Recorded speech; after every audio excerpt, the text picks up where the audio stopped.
नमस्कार। चर्चा में के संघ के साथ हम हाजिर हैं। मैं हूं सुधांशु रंजन। परसों लोकसभा में मेंटल हेल्थ केयर बिल यानी मानसिक स्वास्थ्य विधेयक पारित हुआ है। इसके पहले अगस्त में ही पिछले वर्ष राज्यसभा में ये विधेयक पारित हुआ था और जैसे ही राष्ट्रपति इस पर अपनी सहमति देंगे ये कानून बन जाएगा और उसके बाद एक उस कानून के तहत अधिकार मिल जाएंगे वैसे लोगों को जिन्हें मानसिक रोग है। ये बड़ी विडंबनापूर्ण स्थिति है कि समाज में जो लोग मानसिक रोग के शिकार होते हैं उन्हें हमारी सहानुभूति और समर्थन की जरूरत होती है, लेकिन वो उपहास का विषय बनाए जाते हैं। अब एक सरकारी प्रयास हुआ है, विधायी प्रयास हुआ है, जिसके जरिए उन्हें अधिकार दिए गए हैं। बहुत सारे अधिकार हैं, जिसमें एक ये है पक्के तौर पे उनको स्वास्थ्य सेवाएं उपलब्ध कराई जाएंगी सरकार की ओर से। जो जायदाद हैं उन पे उनका अधिकार होगा। बहुत तमाम तरह की चीज़ें हैं और इस विधेयक में बहुत ही महत्वपूर्ण बात यह है कि अगर कोई व्यक्ति आत्महत्या का प्रयास करता है तो ये माना जाएगा कि उसने बहुत ही मानसिक दबाव में ऐसा किया है, अगर इसके विपरीत और तथ्य जो हैं कुछ और बात प्रमाणित न करें। सामान्य तौर पे ऐसा ही माना जाएगा। यानी एक बड़ा ही क्रांतिकारी कदम हुआ है। इसके पहले तो न्यायालय के कई फैसले आए थे जिसमें भारतीय दंड विधान की धारा 309 जो आत्महत्या के प्रयास को एक अपराध मानता है, उसको जो है असंवैधानिक बताया गया था कि वो जो धारा है वो असंवैधानिक है। इस तरह के फैसले न्यायालय के आए थे, लेकिन अब विधायी प्रयास हुए हैं। आज हम इसी के ऊपर बात करेंगे कि स्वस्थ तन और सरकारी जतन, स्वस्थ मन। अगर मनुष्य जो है मानसिक रूप से स्वस्थ है तभी वो जो है सही रूप से काम कर सकता है, और उस बारे में सरकार की ओर से क्या प्रयास हुए हैं, इस विधेयक में है क्या क्या प्रावधान हैं, उससे क्या लाभ होने की उम्मीद है, इन तमाम मुद्दों पे हम चर्चा करेंगे। इस बहस में शामिल हैं डॉक्टर उदय सिन्हा जो कि क्लिनिकल साइकोलॉजी के डॉक्टर हैं और यहाँ शाहदरा में जो मानसिक रोग अस्पताल है उसमें वो डॉक्टर हैं। हमारे साथ डॉक्टर राजेश सागर हैं जो कि अखिल भारतीय आयुर्विज्ञान संस्थान में साइकियाट्रिक यानी मनोविकार मनोरोग के प्राध्यापक हैं, और हमारे साथ राहुल वर्मा है जो एक स्वास्थ्य कार्यकर्ता हैं। इनका उदय फाउंडेशन है। आप तीनों का स्वागत इस कार्यक्रम में।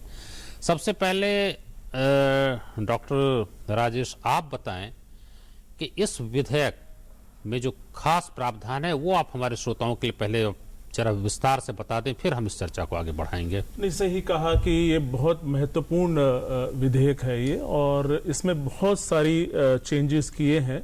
और ये बताना जरूरी है कि इससे पहले हमारा मेंटल हेल्थ एक्ट 1987 था। अब ये मेंटल हेल्थ केयर बिल हो जाएगा। और जहां तक मोटी मोटी जो चीजें हेल्थ एक्ट था, ये हेल्थ केयर एक्ट। हाँ, केयर, हाँ, मेंटल हेल्थ शब्द जोड़ दिया गया। हाँ, अब ये मेंटल हेल्थ केयर इसमें ऐड हो गया है। अब जहां तक इसमें जो चेंजेस हुए हैं, जो बदलाव हुए हैं, वो मुख्य रूप से हम कह सकते हैं कि जैसे डेफिनेशंस है, उदाहरण के तौर पे मेंटल इलनेस की जो डेफिनेशन है वो और ब्रॉड कर दी है। WHO की डेफिनेशन है उसको ले लिया है उसके अंदर, पहले ऐसी नहीं थी। और भी बहुत डेफिनेशन, क्या है वो जो आप कह रहे हैं कि उसको और विस्तारित हाँ, किया विस्तार गया का है, मतलब है क्या है वो थोड़ा सा बताएंगे? वो ऐसा है कि जो भी व्यक्ति हैं जिनको जो इमोशनल प्रॉब्लम्स हैं या बिहेवियर प्रॉब्लम्स हैं या जिनको ब्रेन से रिलेटेड प्रॉब्लम्स हैं, तो वो एक जो डेफिनेशन है जो कि माना गया इंटरनेशनल स्टैंडर्ड पे WHO की डेफिनेशन है उसको इंक्लूड किया है। तो कहने का मतलब है जो भी चीजें हैं जो इंटरनेशनल स्टैंडर्ड से हैं तो वो इसमें है। इसके अलावा जो चेंजेस हैं, एक तो एडवांस डायरेक्टिव का एक प्रावधान है, नॉमिनेटेड रिप्रेजेंटेटिव का इसका प्रोविजन है, और इसमें एक जो बहुत महत्वपूर्ण है जो एक सेक्शन है जो पूरा chapter, that is duties of government. कहने का मतलब है कि जो भी अभी तक ये देखा गया था कि बहुत सारी जगह पे हमारे मैन पावर नहीं है या इंफ्रास्ट्रक्चर नहीं है, तो अब ये ड्यूटीज ऑफ गवर्नमेंट का मतलब ये है कि वो सब प्रावधान होंगे, वो फैसिलिटीज क्रिएट की जाएंगी, जहां जहां फैसिलिटीज नहीं है वहां होगा। तो ये हम मानते हैं बहुत इंपॉर्टेंट कदम है। और हालांकि कानून तो बन जाते हैं लेकिन उसका क्रियान्वयन कितना होता है। कानून तो बहुत सारे बने हुए हैं लेकिन धरातल पे वो कितना उतर पाता है ये तो खैर भविष्य बताएगा। लेकिन एक बात जो आपने कहा कि एडवांस डायरेक्टिव, अग्रिम निर्देश, कि अगर कोई मरीज है उसको जो है वो पहले बता सकता है कि हमारा उपचार किस रूप में है, किस व्यक्ति को मैं अधिकार देता हूं जो मेरे बारे में आपको बताएगा डॉक्टर को। लेकिन किसी को ये कैसे पता चलेगा कि मैं मानसिक रोग का शिकार होने वाला हूं या किसी तरह की जो है सो परेशानी, इंसैनिटी आ सकती है, तो पहले से पता होता नहीं है, तो वो एडवांस डायरेक्टिव जो अग्रिम निर्देश का क्या मतलब होता है? देखिए, ऐसा है कि ये बात सही है और ये मैं जरूर कहना चाहूंगा कि इस पे बहुत चर्चा भी हुई है, कईयों ने इसको, कई प्रोफेशनल से इसको क्रिटिसाइज भी किया है, चूंकि ये वेस्टर्न कॉन्सेप्ट है, विदेशों में ऐसा होता है, लेकिन ये मानना होगा कि विदेशों में ये है कि बहुत बार अगर किसी को कोई बीमारी होती है और उसको लगता है कि हम कोमा में चले जा सकते हैं, तो पहले से वो मरीज कह देता है कि अगर मैं कोमा में जाता हूं तो इस तरह से हो, या तो मुझे मार दिया जाए या फला व्यक्ति की राय लेकर के ये किया जाए, वो जहां संभावना होती है। लेकिन यहाँ जहां मानसिक रोग की बात है, इंसैनिटी की संभावना या और भी तरह की, वो व्यक्ति जानता नहीं है, वो मानसिक रोगी ये नहीं जानता है कि वो क्या। ये बात सही है, वो नहीं जानता है, लेकिन जैसे वेस्टर्न कंट्रीज में भी ये सिर्फ वो मैं बेहोश हो जाऊं, कोमा में चला जाऊं, ऐसा नहीं है, वो मेंटल इलनेस के लिए भी है, जो कि अब इंक्लूड किया गया है इस एक्ट के अंदर। लेकिन कहने का मतलब है कि ये इसीलिए है कि मैं अगर मैं हो जाता हूं भविष्य में, क्योंकि देखिए चांसेस हैं कि हर व्यक्ति को चांस तो रहता है कि वो मेंटली इल हो सकता है, जैसे आंकड़े हैं 7% या 10%, तो उसको 1 in 10 चांस तो है, तो वो जब होगा तब वो कैसे ट्रीट किया जाएगा, तब उसी के संबंध में है ये कि मैं अगर होता हूं तो लगता नहीं, लेकिन खैर जो भी हो। हाँ, डॉक्टर उदय सिन्हा, आप बताएं कि आपको क्या लगता है इस विधेयक के कानून बन जाने के बाद आप क्या परिवर्तन आपको दिखाई पड़ रहा है, किस तरह का लाभ मानसिक रोगियों को मिलेगा? इस एक्ट की जो सबसे महत्वपूर्ण बातें हैं जो डॉक्टर राजेश ने यहाँ बताया, उसके अलावा जो है पूरा जो सोच है वो अधिकार पर आधारित है। मानसिक रोगियों के अपने अधिकार, उसकी रक्षा को लेकर जो फोकस है इस एक्ट में वो किया गया है। और जब अधिकार की बात होती है तो मानसिक रोगियों का अधिकार भी वैसा ही होना चाहिए जैसे बाकी लोगों के अधिकार होते हैं, ट्रीटमेंट लेने का और अपने अपने इलाज को करवाने का, और डिस्क्रिमिनेशन नहीं हो, डिस्क्रिमिनेशन को प्रिवेंट करने के लिए क्वालिटी ऑफ ट्रीटमेंट, इसमें जो शब्द आया कि बराबरी का अधिकार होना चाहिए, ये बात आपने सही कही कि ये राइट्स बेस्ड है। एक कल्याणकारी राज्य में है कि सरकार कल्याण तो आपका करेगी लेकिन आपका अधिकार नहीं बनता है। ये कानून बनने के बाद ये अधिकार हो जाता है, मतलब वेलफेयर से जो है अधिकार की ओर, कल्याणकारी से हम अधिकार की ओर जा रहे हैं। जब कानून बना दिया गया तो हम इसके लिए सरकार को अदालत भी ले जा सकते हैं। बिल्कुल, और जैसा कि इसके नाम में ही वो केयर शब्द जो जोड़ा गया है, वो अपने आप में एक जो मनोवृत्ति है, जो एटीट्यूड है, वो तो ठीक है, लेकिन आपसे कुछ व्यवहारिक, आप लोग मनोरोगियों को देखते रहे हैं, जिस तरह से समाज में उनका बहिष्कार होता है, सड़क पे लोग बिना कपड़े के कई बार निर्वस्त्र पूरी तरह से घूमते रहते हैं, और लोगों को जहां सहानुभूति होनी चाहिए वहां लोग मजाक उड़ाते हैं, कई बार दुर्व्यवहार होता है, उनके को लोग पीट देते हैं। ये किस तरह से आप देखते हैं कि वो दूर हो पाएगा जब तक कि पूरे समाज को हम संवेदनशील न बनाए इस मुद्दे पे? बिल्कुल, आपने सही कहा, समाज को संवेदनशील होना ही होना है, और कभी कभी जब समाज में संवेदनशीलता अपने आप नहीं आती है तो कानून के द्वारा उसको लाने की कोशिश की जाती है, और उस दिशा में भी एक प्रयत्न माना जाएगा सरकार की तरफ से। इस कानून के आने से एक तो है कि जो मेंटल हेल्थ सर्विस प्रोवाइडर है, जो लोग सेवा देते हैं मानसिक रोगियों को, वो थोड़ा ज्यादा और भी ज्यादा अलर्ट रहेंगे। कहीं ना कहीं उनके मन में ये भी रहेगा कि उनकी अधिकारों की भी रक्षा साथ साथ करनी है, ये नहीं कि सिर्फ उनको इलाज करना है और जैसे तैसे इलाज करना है। तो कहीं ना कहीं इस तरह की जो चेंज आएगा वो मेंटल हेल्थ केयर प्रोवाइडर्स में भी आएगा, और जब समाज को लगेगा कि हमारे लिए हमारे अधिकारों की सुरक्षा के लिए कानून आया है, उनके तरफ से भी उनके व्यवहार में, उनकी मनोवृत्ति में भी एक परिवर्तन आएगा। ये सब मोटे तौर पर जो बदलाव आने की बात हम लोग सोच रहे हैं वो शायद आएगा हर अच्छा, ये राहुल जी आप बताएं, आप चूंकि स्वास्थ्य के क्षेत्र में ही काम करते हैं, एक सिविल सोसाइटी के प्रतिनिधि के रूप में, ये कहा जाता है कि जितने लोग अस्पताल जाते हैं उतने ही मानसिक रोगी नहीं हैं, मानसिक रोगी बहुत ज्यादा उनकी संख्या, कहा जाता है कि 2.5 से 6.5% तक होता है। तब अगर ऐसा मान लिया जाए तो मतलब कई करोड़ जो है सो मानसिक रोगी हो जाएंगे। और यहाँ तो डॉक्टरों की संख्या, साइकेट्रिस्ट ऐसे भी डॉक्टर राजेश कितने हैं, कहते हैं 4,000 ही, 4,000 है, और यहाँ करोड़ों में अगर मानसिक रोगी हैं तो फिर आप क्या देखते हैं, किस तरह से मतलब स्थिति बेहतर हो पाएगी? देखिए, सबसे पहले जो मुद्दा ये है कि मानसिक रोगी कौन है। इसमें सबसे पहले तो ये है कि कोई इसमें, जैसे आपने बताया कि सड़क पे आदमी निवस्त्र मतलब बगैर कपड़ों के है, आज की डेट में अमीर भी गरीब भी हर एक आदमी किसी न किसी तरीके के मेंटल प्रेशर से गुजर रहा है, किसी को रोजगार का है, पहला चीज ये है। दूसरा जो आपने बोला है, इससे क्या होगा कि अभी अवेयरनेस आएगी, आपको पता चल पाएगा। अभी क्या होता है कि मेंटल हेल्थ एक ऐसा सब्जेक्ट रहा है जो इनविजिबल है हमारे देश के अंदर। आपको पेट में दर्द होता है, आप डॉक्टर के पास जाते हैं, मेंटल हेल्थ पे तो आप जाना पसंद नहीं करते। दूसरा जो आप बोल रहे हैं कि डॉक्टर की कमी है, छुपाते हैं, बिल्कुल कोई नहीं बताना चाहता। इस लॉ में जो मैं सबसे इंपॉर्टेंट चीज जो 2-3 मैंने मुद्दे देखे हैं, डॉक्टर साहब ने पूरा एक्सप्लेन कर दिया। 2-3 चीज मैंने देखी। पहला तो देखा राइट, एक हमें राइट टू डिग्निटी मिलेगा इसके अंदर, अब पूरा सम्मान मिलेगा पेशेंट को।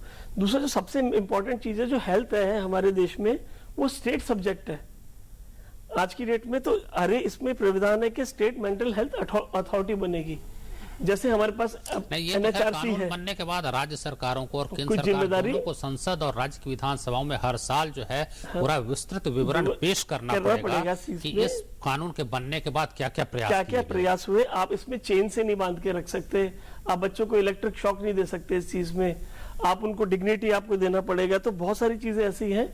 और इसमें जो सबसे बड़ी चीज होगी, शॉक की जो बात है, इलेक्ट्रिक शॉक तो डॉक्टर ही देते हैं और उसके जो कारण बताए जाते हैं वो मेडिकल कारण है। नहीं देखिए सर, जो भी कारण है आपको मैं एक बिल्कुल किसी को मतलब ये नहीं बोलना चाहता, बिकॉज हम एक्टिविस्ट होते हैं तो हमारी बात थोड़ी सी कई बार लोगों को बुरा लग जाती है। पर मैं ये बताना चाहूंगा कि हम लोग अब इस बिल आने से आंसरेबल हो जाते हैं। अभी तक सब लोग, हर एक आदमी, सिविल, चाहे सिविल सोसाइटी हो, चाहे हमारे डॉक्टर इलाज कर रहे हैं। मैं बताता हूँ हमारी जिम्मेदारी। देखिए सर, आपको मैं बताता हूँ, हमको इससे बूस्ट मिलता है।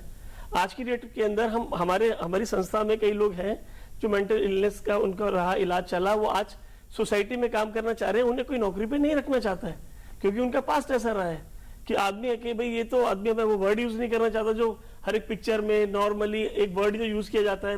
अगर कभी उसके बारे में पता चलता है कि तो मानसिक रूप से स्थिर हो गया था, तो वो उसको बहिष्कार जो है बिल्कुल इज्जत जो है घट जाती है। नौकरी देना, कोई शादी करना न चाहे, बहुत सारी बातें नहीं। अब उसके परिवार वाले ही उसको मतलब धिक्कार देते हैं, तो भारत समाज तो बहुत दूर की बात है। तो ये सब चीजें आने से अवेयरनेस बढ़ेगी। और दूसरा चीज जो मैं समझता हूँ कि काफी सारे लोग ऐसे हैं जिनके वाकई में, जिनमें ये डिसऑर्डर की बात हम ये नहीं करें कि 1% उसमें प्रॉब्लम है, 100% प्रॉब्लम है, बट अवेयरनेस आने से कम वो आदमी अस्पताल जाएगा। चलिए एक यहाँ पर छोटे से अंतराल के लिए हम रुकेंगे और उसके बाद हम दोनों डॉक्टर से जानना चाहेंगे। आपने जो कहा है इलेक्ट्रिक शॉक और तमाम तरह की बातें, एक वो मुद्दा है, और दूसरा जो है कि आत्महत्या के प्रयास को अपराध की श्रेणी से बाहर कर दिया गया है। इन दो महत्वपूर्ण मुद्दों पर हम चर्चा करेंगे। बने रहिए हमारे साथ। अरे सुबह सुबह इतनी जल्दी मचा रखी है। हाँ बाय पापा। आप में से कौन कौन विदेश में हायर स्टडीज के लिए लोन लेना चाहता है? मैडम इंटरेस्ट कितना होगा? जो भी अल्पसंख्यक स्टूडेंट विदेश में post graduate diploma, masters, MPhil, PhD जैसी हायर स्टडीज के लिए लोन लेना चाहता है, उसके इंटरेस्ट पर सरकार सब्सिडी दे रही है। यानी आपके एजुकेशन लोन का इंटरेस्ट अब सरकार चुकाएगी। मदद हमारी, मंजिल आपकी। अपनी आक्रोशिताएं का डर मुझे चैन से जीने भी नहीं देता। पकड़ा गया तो क्या करूं, किससे मदद मांगूं? ये मदद मांगने का नहीं बल्कि मदद करने का वक्त है। मतलब आज ही अपनी अघोषित आय को प्रधानमंत्री गरीब कल्याण योजना 2016 के अंतर्गत जमा कराएं और खुद को चैन सुकून और कई लाखों करोड़ों की मदद कर उनकी जिंदगी को खुशहाल बनाएं। याद रहे, अपनी अघोषित आय को वैध बनाने का ये अंतिम मौका है। ये डिक्लेरेशन हर हाल में 31 मार्च 2017 तक कराएं। ऐसा न करने पर 77.25% टैक्स, सरचार्ज और सेस के अलावा भारी जुर्माना भी भरना पड़ेगा और साथ ही बेपनाह शर्मिंदगी भी। एक अच्छे भारतीय नागरिक की तरह समय रहते आगे आए, देश हित में प्रधानमंत्री गरीब कल्याण योजना में सहयोग बढ़ाएं और इसी तरह पैसे भी बचाएं और साथ ही पुण्य कमाएं। आयकर विभाग द्वारा जनहित में जारी।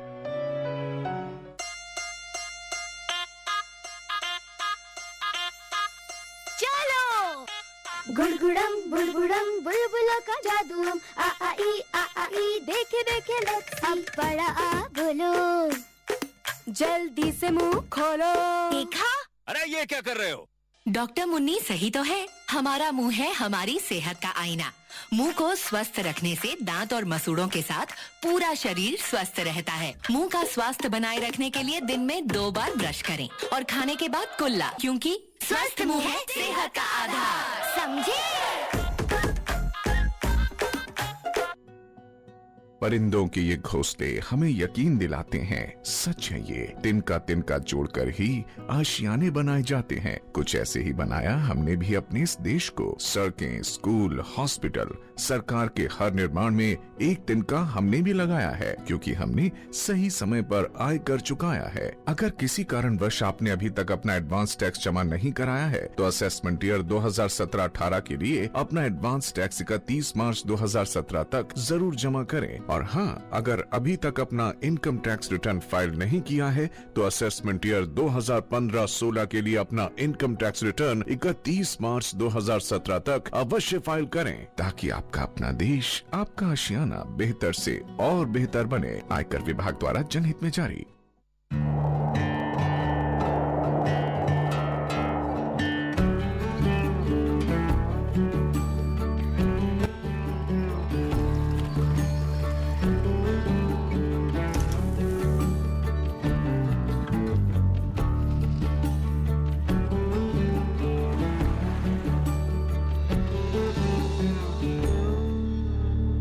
Incredible India.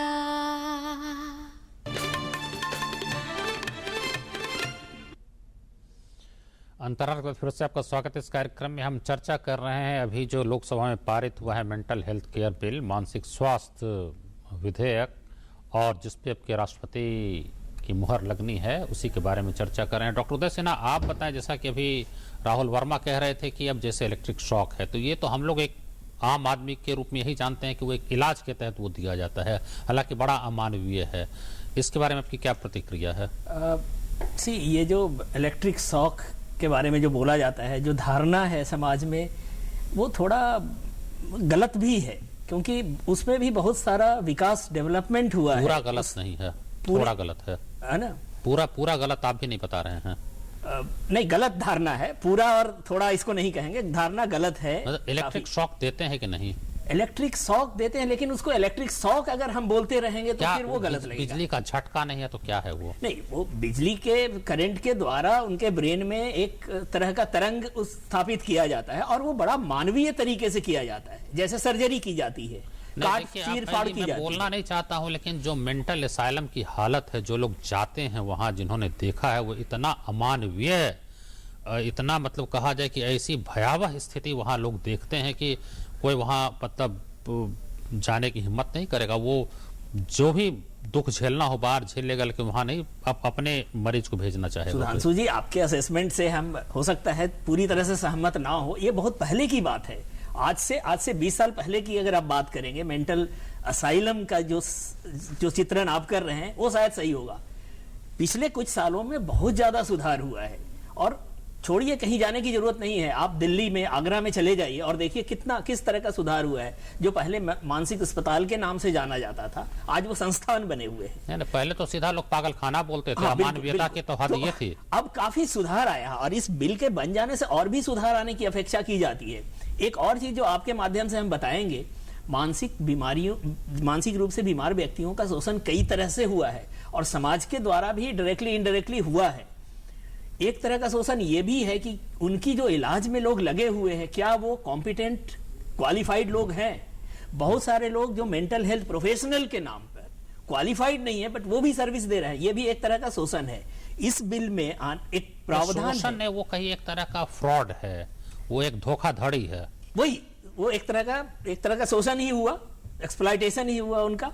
अब इस बिल में एक प्रोविजन है, तो आपको ऐसे भी बहुत बैठे हुए कोई मानसिक स्वास्थ्य की समस्या नहीं है। इस बिल में एक प्रोविजन है कि स्टेट लेवल पे एक रजिस्टर बनेगा, जिसमें सारे मेंटल हेल्थ प्रोफेशनल्स, और वो बड़ा अच्छे तरीके से डिफाइन किया हुआ है कि कौन कौन से लोग हैं जो मेंटल हेल्थ प्रोफेशनल्स हैं, उनकी क्वालिफिकेशन, डिग्री क्या है, और उसका रजिस्टर मेंटेन करना होगा। और वही लोग इंटाइटल्ड होंगे प्रैक्टिस करने का। ये सारी बातें किताबों के लिए ठीक हैं डॉक्टर उदय, लेकिन वो व्यवहार में क्या होता है, अगर आपको डॉक्टर ही नहीं है, गांव में कोई डॉक्टर जाना नहीं चाहता है, वहां जो थोड़ा वो जानता है वो इलाज कर रहा है, आप उसको रोक कैसे लेंगे? किसी के पेट में दर्द हुआ है, चाहे कंपाउंडर ही हो, कुछ ही हो, लोग उसी के पास चले जाते हैं, और अगर 5 मरीज ठीक हो गया, चाहे धोखे से, उसकी योग्यता से, तो फिर उसकी प्रैक्टिस भी चल पड़ती है। अगर सुविधाएं नहीं है, लाचारी में सब कुछ, किताबों में अच्छी अच्छी बातें हैं, धरातल पर वो बातें उतरती नहीं है। आज तक सुधांशु जी, आज तक कानून में भी वो नहीं था, कम से कम इस विधेयक में, इस एक्ट में वो कोई नहीं कह रहा कि प्रयास खराब है, ये इस पे तो बहस ही नहीं है। प्रयास तो बहुत अच्छा है। पहली बार मानसिक रोगी के बारे में इतने व्यापक स्तर पे, इतने मानवीय तरीके से सोचा गया, तो बहुत अच्छी बात है। मैं तो सिर्फ ये कह रहा हूं कि हम लोग जो हैं, जो इसमें मतलब पूरा समाज है, जो डॉक्टर है, जो बाकी लोग हैं, वो इसको कितना जो है अमली जामा पहना पाएंगे। हाँ, ये है कि ये एक चैलेंज है, एक चुनौती है सबके सामने, समाज के सामने, सरकार के सामने जी। और उतनी मैन पावर, ये उतने प्रोफेशनल्स को बनाने का भी जिम्मेदारी सरकार के ऊपर आती है, संस्थानों के ऊपर आती है कि उस तरीके से। और एक डॉक्टर राजेश से छोटा सा जवाब लेके फिर एक ब्रेक लेना पड़ेगा कि ये जैसे आपने एडवांस डायरेक्टिव की बात की थी और तमाम तरह की बातें, तो कहा जाता है कि एक जो है मानसिक स्वास्थ्य समीक्षा आयोग बनेगा, वो एक तरह की अर्थ न्यायिक संस्था होगी, क्वाज़ी जुडिशियल बॉडी होगी। अब वही बात उठता है कि वो कितना निष्पक्ष होगा, वहां कोई गड़बड़ी तो नहीं होगी, वहां डॉक्टर होंगे, कौन होंगे और कितनी ईमानदारी से वो उस काम को कर पाएंगे। नहीं, आपने सही कहा। उससे अलावा चूंकि चर्चा हम कर रहे थे कि और इसमें क्या है, एक जो बहुत इंपॉर्टेंट है, जो शायद ज़्यादा इसके बारे में चर्चा नहीं हुई है, वो ये है कि इसमें प्रावधान है कि इंश्योरेंस कवरेज मिलेगा मेंटली इल पर्सन को। ये बहुत ही, हालांकि बड़े क्लॉज है 20.1 का, और ये प्रमाणित करेंगे डॉक्टर ही ना। हाँ, मतलब कहने नहीं, इस पर थोड़ा सा हम बताएंगे। अभी तक क्या हो रहा था कि जितने भी इंश्योरेंस कंपनीज, इंश्योरेंस ऑर्गेनाइजेशंस थी, उन्होंने मेंटल इलनेस को परे किया हुआ था, दे वर नॉट इंक्लूडेड, वो उसमें इंक्लूडेड नहीं थे। फिजिकल इलनेस इंक्लूडेड थी, ये डिस्क्रिमिनेटरी एटीट्यूड था कि उसमें मेंटल इलनेस नहीं थी। अब चूंकि ये इस बिल में ये होगा कि they will also be part of coverage, जो है मेंटल इलनेस को भी मिलेगा, और इसमें, और ये बहुत बड़ी चीज है क्योंकि पैरिटी रहेगी मेंटल इलनेस की फिजिकल इलनेस के साथ, क्योंकि फिजिकल इलनेस के लिए तो बहुत सारी प्रावधान थे जो है बीमा कंपनियां बना नहीं कर सकती हैं। हाँ, चलिए ब्रेक ले लेते हैं, ब्रेक के बाद दोबारा हम आप दोनों के पास आएंगे। आप बने रहिए हमारे साथ, क्योंकि हमने जो कहा कि आत्महत्या के प्रयास को अपराध की सूची से बाहर कर दिया गया, उस पर बहस नहीं कर पाएंगे, उस पर विचार करेंगे। आप थोड़ा सा इंतजार करिए।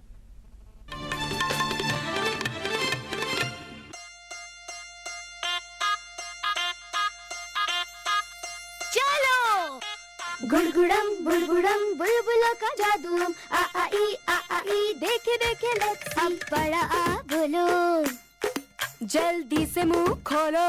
देखा? अरे ये क्या कर रहे हो? डॉक्टर मुन्नी सही तो है, हमारा मुंह है हमारी सेहत का आईना। मुंह को स्वस्थ रखने से दांत और मसूड़ों के साथ पूरा शरीर स्वस्थ रहता है। मुंह का स्वास्थ्य बनाए रखने के लिए दिन में 2 बार ब्रश करें और खाने के बाद कुल्ला, क्योंकि स्वस्थ मुंह है सेहत का आधार। समझे? लोन मिल जाएगा ना उसे? अरे उसके स्टार्टअप का आइडिया ब्रिलियंट है, ऊपर से मैं उसका गारंटर हूँ। लोन सैंक्शन हो गया ना? आपके अकाउंट में लेन देन ठीक नहीं होने की वजह से वो। अगर आप डिफॉल्ट करेंगे तो आप खुद तो शर्मिंदा होंगे ही, ऊपर से आने वाली पीढ़ी के उन्नति के रास्ते भी बंद कर देंगे। चुकाएं अपना उधार और जीवन में लाएं बाहर। Punjab national bank. इतनी प्यारी, आय हाय, जाने क्या खाए। 6 महीने में होगा माँ का दूध ही। ना रे ना, जरूर खाए कुछ और भी। दीदी चावल का माँ, फिर दाल का पानी। ध्यान से देख, है कुछ और कहानी। मुन्नी ऐसी बढ़ती जाए, बताओ ना क्या क्या खाए। यही सब। पर 6 महीने की हुई अभी तो। अरे तभी तो। घर में जो भी हो सब पकाओ, गाढ़ा बनाओ और खिलाओ। 6 महीने जब पूरे हो जाएं, पेट पूजा की घड़ी आए।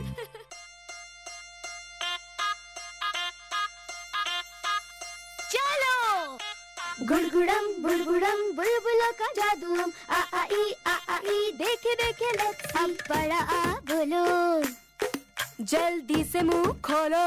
देखा? अरे ये क्या कर रहे हो?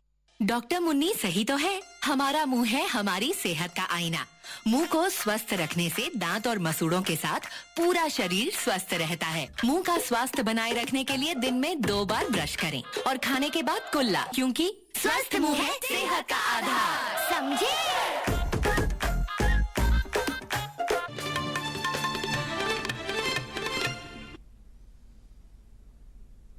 एक बार फिर से आपका अभिनंदन। अंतराल के बाद हम चर्चा कर रहे हैं मानसिक रोगियों की समस्या के बारे में, जिसके बारे में एक कानून बनाया जा रहा है। डॉक्टर राजेश, आप बताएं कि एक बहुत बड़ा जो इस विधेयक का महत्वपूर्ण प्रावधान है वो है कि आत्महत्या का प्रयास, जो कि भारतीय दंड विधान की धारा 309 में एक अपराध मानी गई है, जो माना गया है, उसको इसने कहा कि नहीं, अगर कोई करता है तो ये माना जाएगा कि वो बहुत ही मानसिक दबाव में था, under mental stress, unless otherwise proved, अगर और किसी तरीके से इसको गलत न प्रमाणित कर दिया जाए। इसको लेकर बहुत विवाद 1980 से लेके कई मतलब दशक से हम देख रहे हैं कि फैसले आ रहे हैं। सबसे पहले दिल्ली उच्च न्यायालय 1985 में फैसला दिया था, जिसमें कहा यह गलत है। 1987 में मुंबई उच्च न्यायालय का फैसला है। लेकिन जो बड़ा फैसला है 1994 में पी रतिनाम बनाम संघ में आया, जिसमें उच्चतम न्यायालय ने कहा कि नहीं, ये असंवैधानिक है। लेकिन 1996 में ज्ञान कौर बनाम पंजाब में उच्चतम न्यायालय की एक संविधान पीठ ने उस फैसले को पलट दिया। उसमें स्थितियां अलग थीं। हालांकि ये एक वकील का मामला है और एक वकील को आना भी था, राज्यसभा की कार्यवाही के कारण नहीं आ पाए हमारे पैनल में बहस में शामिल होने के लिए। आपने भी इस पे काम किया, मैं जानता हूं।